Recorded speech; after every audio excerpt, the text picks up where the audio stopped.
Hold strong! Martin O'Malley appears in his element when he's doing retail politics. Thanks a lot. Thank you. Thanks so much. He's met, shaken hands, and pitched his vision for America to countless Iowans and canvassed neighborhoods. The former Maryland governor and Democratic presidential candidate remains in third place. The Associated Press followed O'Malley on 3 campaign stops as he barreled through western Iowa. Protein bars. A staple. Unseasonably. You're never intimidated by the polls. You're not intimidated by big money. You have a way of sorting through the noise and oftentimes lifting up a new leader. To be viable in the caucuses, O'Malley needs to reach a 15% support threshold of Democratic caucus goers. And I've seen you do it again and again and again. And with only 3 of us in this race, there's only one of us who can still upset the apple cart.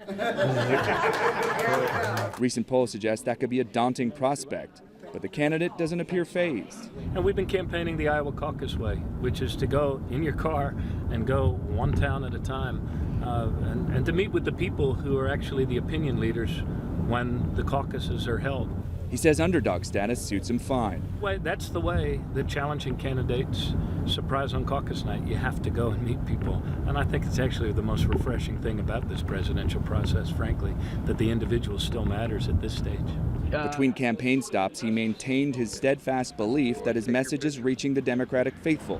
And I've seen the candidate that most people and the media and the pundits dismiss suddenly lifted up by the voters. So that gives me some, I suppose, greater faith, born of the experience of seeing that happen before. O'Malley says he worked on Senator Gary Hart's campaign in 1984 when Hart delivered upsets to the eventual nominee, Vice President Walter Mondale.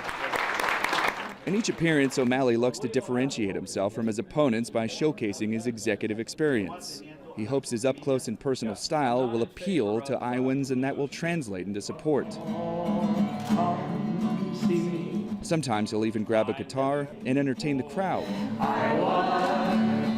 Winter, spring, summer, or fall. A little lyrical charm he hopes will win more people into his corner. Near Denison, Iowa, John Mone, Associated Press.